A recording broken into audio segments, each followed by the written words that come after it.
going on, y'all? Welcome to the last episode of 2024 of the Work to Wellness to Wealth podcast. Listen, we about to call it quits on 24, man. We about to roll into 25. So hope you all had a really good year. This is going to be, of course, my last episode for this year. And what I thought I would do this year is just kind of do a recap over of some of my previous episodes and just give you some financial reminders as we head into 2025, just to make sure that you're in the right headspace. So this is going to be a really quick episode. I got 25 financial wellness reminders for you as we head into 2025. So make sure you take some notes, caption them, do what you need to do so we can go into 2025 with a full head of steam. As always, here's my disclaimer. Let me start by saying I'm not a financial advisor, and the content of this podcast is for informational purposes only and does not constitute financial advice. Let's not get that twisted. The opinions expressed are those, they're mine, they're my opinions. And so I always ask that you do your own diligence and please consult a qualified financial advisor who is familiar with your unique financial circumstances. Please do subscribe to my YouTube channel at Path to Financial Independence. Make sure you hit that like and subscribe button. And also, if you're catching this on Apple Podcasts or whatever outlet you're viewing this on, please leave me a comment, leave me some feedback. If you find this some value, please leave me a 5-star review. I would really appreciate it. So let's go ahead and get started right now with number one. All right, so reminder number one is that financial wellness should be a top priority. So let me start by defining what I mean by financial wellness. And I think this was from episode number 4, but financial wellness is the state of having a healthy relationship with money, characterized by the ability to manage your day-to-day expenses, prepare for financial emergencies, and plan for future goals. It involves a balance between immediate financial demands and long-term financial aspirations, ensuring that your financial practices contribute to your overall well-being and peace of mind. So financial wellness isn't just about the money, but it should contribute to your overall health and well-being. So that's number one. It should be a priority because it is important. All right. Number two, God has given you the power and the ability to get wealth. Now, that was a really good episode. You got to go back and catch that one. But if he made provisions for you to get wealth, if he gave you the power, the ability, the wisdom, the means to get wealth, then don't you think that is something that he may want you to have? So here again, I just want you to kind of warm up to the fact that it's okay to pursue financial wellness. It's okay to pursue financial independence. It's okay to pursue wealth because God has already provided you with what you need to be able to get it. But like I said in the episode, you got to be able to tap in. So go back and check that episode out. Number 3 is budget before you buy. So this was from my episode that I did on just tips to help protect your peace of mind and your wellness over the holidays. So sometimes we just get in trouble because we spend more than we have available. So one way to avoid that is just budget before you buy. And that doesn't have to just stop around the Christmas holidays. Throughout the whole year, make sure each month or whenever you get paid, set a budget for what you have, where money needs to go at for different things. And before you make any major purchases, make sure that it's according to your budget. So what you want to do is just get into the habit of doing that on a regular basis. And what will begin to happen is that you'll kind of intuitively already know where your spending ranges are. So you can kind of already figure, like if you're out hanging out with friends, you're like, oh, I know I only have $200 or $300 budgeted, and I'm already at $299, so I need to push the pause button. So make make sure that you budget before you buy. All right, next is prioritize self-care. So what good is money and finances if you're not well, if you're not healthy, if you're not feeling good? But that's not going to there's so many things in this world that can help, that can actually take away from your health.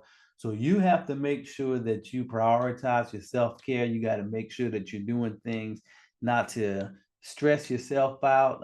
If you have, we'll talk about this a little bit later too, but if you have aspects of your finances that's causing you financial stress and worry, you have to prioritize your self-care to make sure that you do what's necessary to deal with those things. And that's really one of the reasons why I created this podcast, because I wanted people who, especially my working people, man, like myself, my working professionals, I didn't want people to just continue going through life believing that they have to just deal with stress and worry and cares and anxiety over money. You don't have to, but it is going to require for you to make some changes where your thoughts and your behaviors are concerned. And I'm getting ahead of myself, so let me stick to the script. So, number 4, prioritize self-care. Number 5, use money to enhance your financial health and overall well-being. So again, kind of making the same case for your financial health, but instead of just seeing money as something to pay bills, use money to enhance your financial health and your overall well-being. They should all work together. Um, and I always like to say, if something is costing you your health or your peace, it's too expensive and it's not worth it. So whatever that may be, if it's causing you peace of mind and it's causing you um, um, compromising a level of optimal health, it's too expensive. You got to let that thing go, man, because it's not worth it. All right, number 6 is 3 steps of the financial social work process. So I talked about this with my special guest. I think Pam Jemison was on this episode.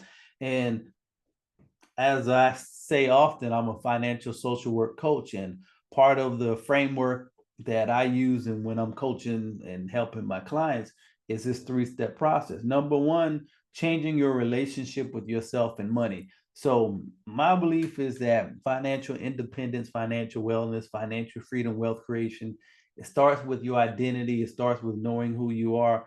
But we've been programmed to look at ourselves in let's just say a less than favorable way where money and finances are concerned. So number 1, you have to start with your relationship with yourself and your money, and that's really getting to that identity area. Number 2, you have to change your mindset. Everything rises and falls on your mindset. So here again, a lot of us was programmed with the go to school, get an education, get a job, work 40 years until you retire mindset. But nowhere in that equation was wealth and financial independence factored in there, or just being financially well or having a financial peace of mind. So it's going to require you to change your mindset. And then lastly, once you have an idea of who you are and you start to change your mindset, then you need to work on changing some of your behaviors, specifically around how you make money, how you spend money, how you save money, how you borrow money, and how you invest money.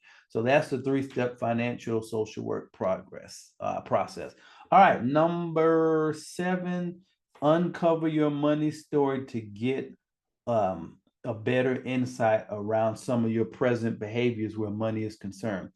So as I said in the previous step, you gotta ultimately have to change your financial behavior, but you need to understand what are some of the things that's influencing how you currently interact and engage with money.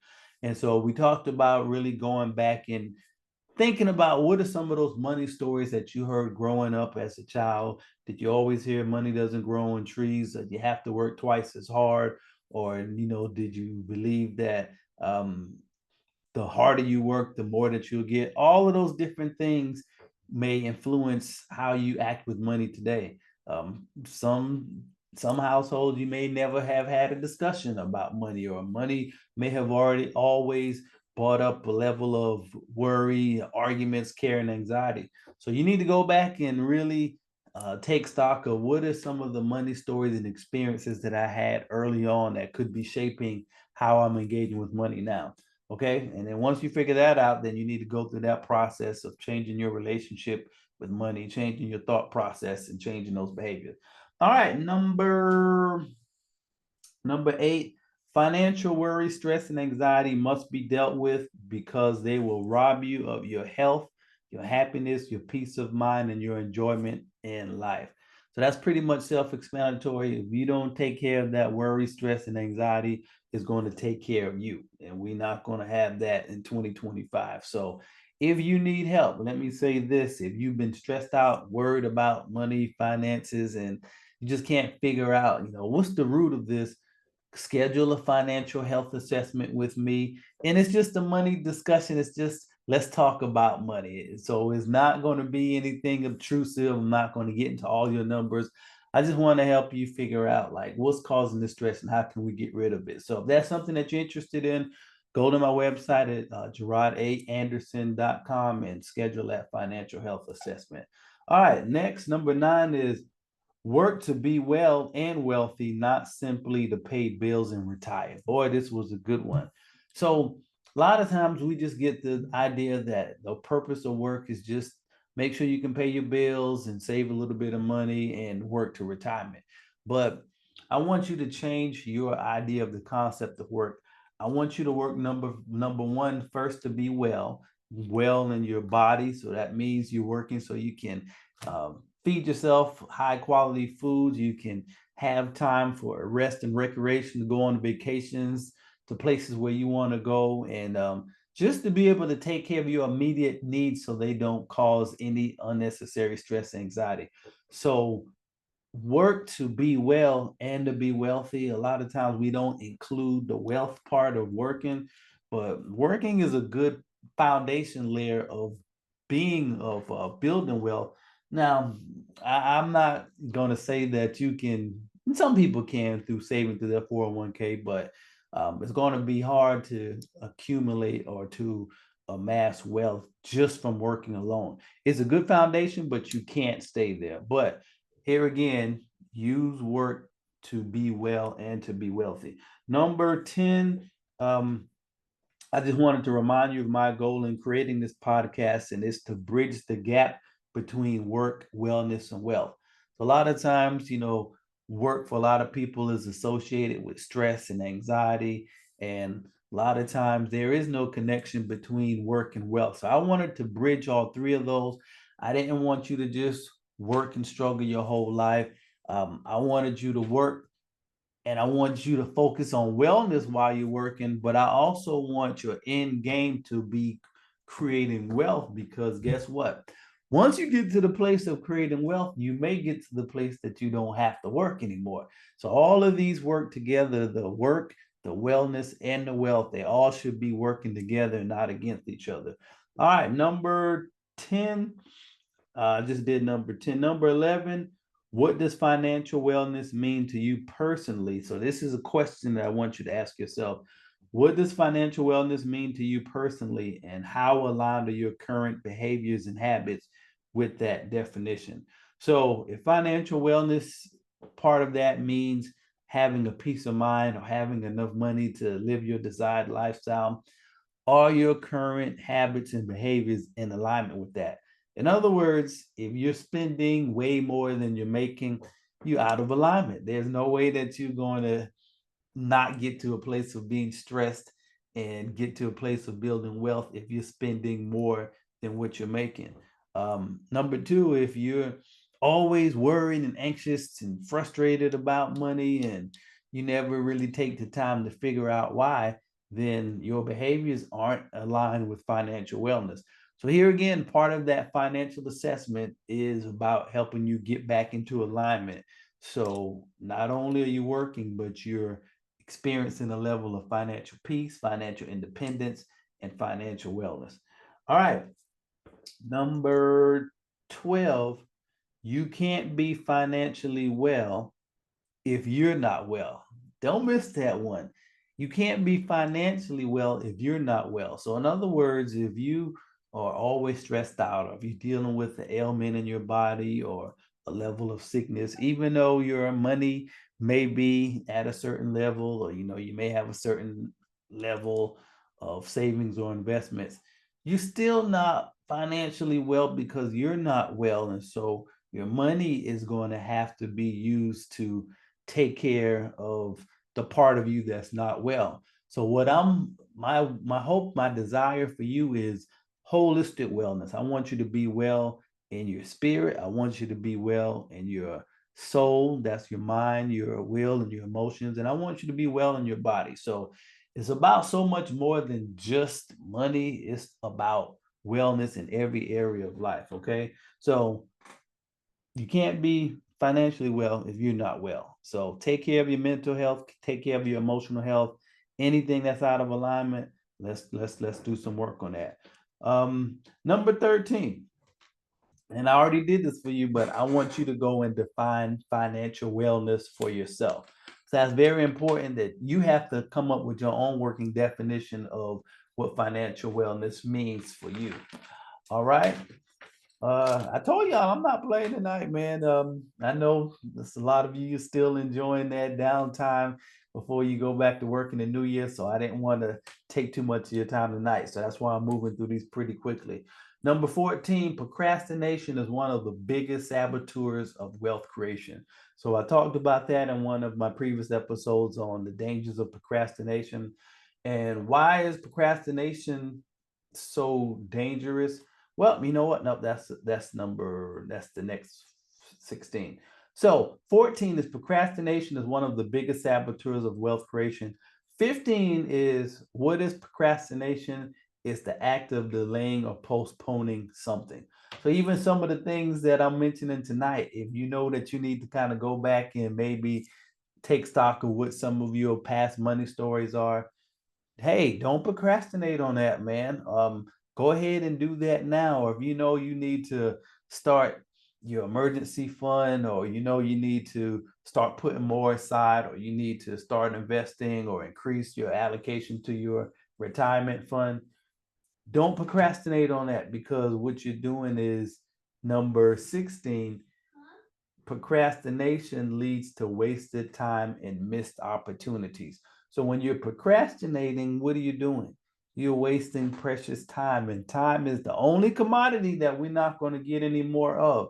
And sometimes you're not even guaranteed to get the same opportunities. Like, just say if there's a dip in the market and there's a perfect time for you to invest, you may be fearful, or you may be, I'm going to enjoy this money. I'm going to go on a little shopping spree, and you miss that window to invest at that price. Look, wasted time and missed opportunities, you can't get those back. Okay. So that's why procrastination is so dangerous. And I want you to deal with that, definitely heading into 2025.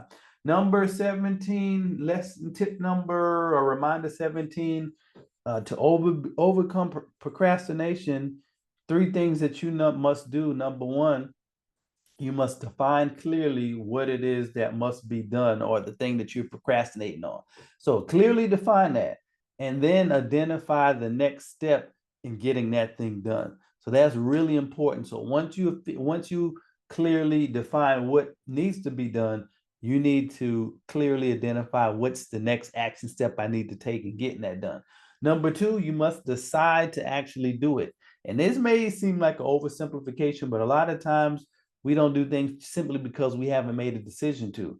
So deciding means you're cutting off all other alternatives and you're just focusing on doing this one thing. And number three, you have to set a date to get it done. So these are three very important aspects of overcoming procrastination. Got to define, you have to decide and make a decision, and you have to set a date. Number 18, create your estate plan starting with your will.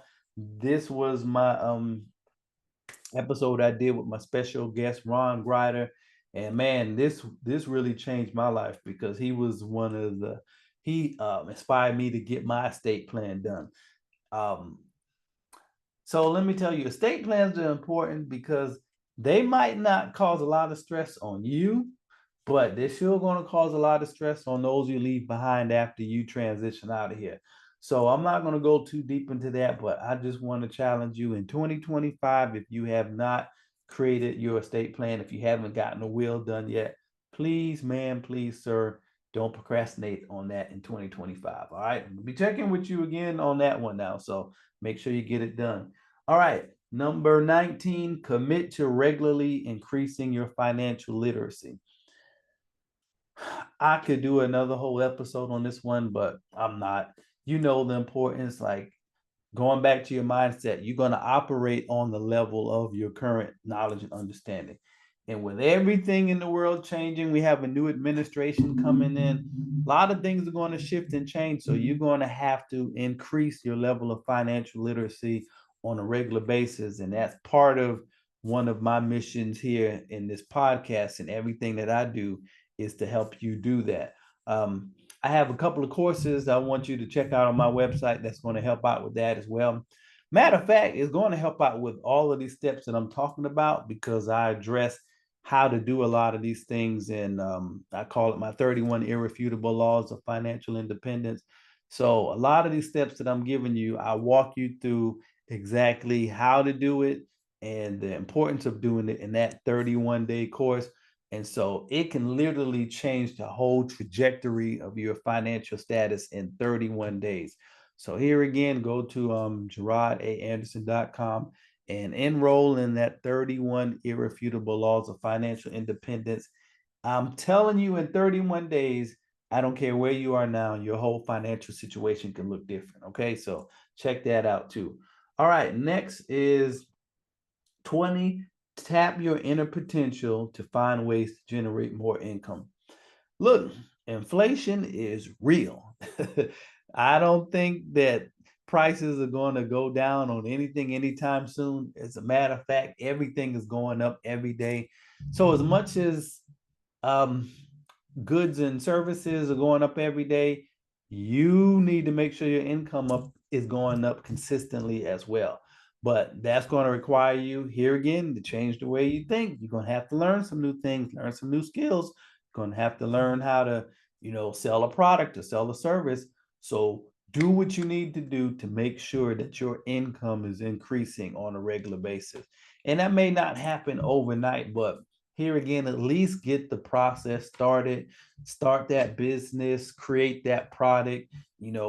It may not generate immediately, but guess what?